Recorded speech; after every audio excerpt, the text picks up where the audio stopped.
Hello guys, ipakita ko sa inyo yung gamit namin, kable. Ito yung kable, hindi lupit to guys, kable to. Oh. See? Hindi katulad sa mga gas yung gamit namin.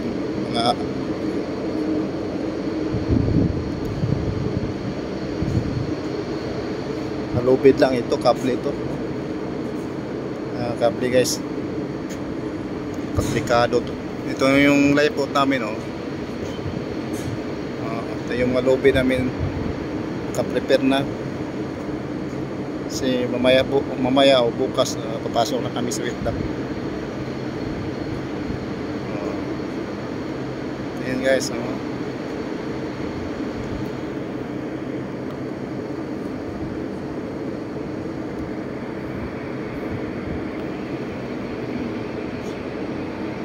ito yung trabaho namin.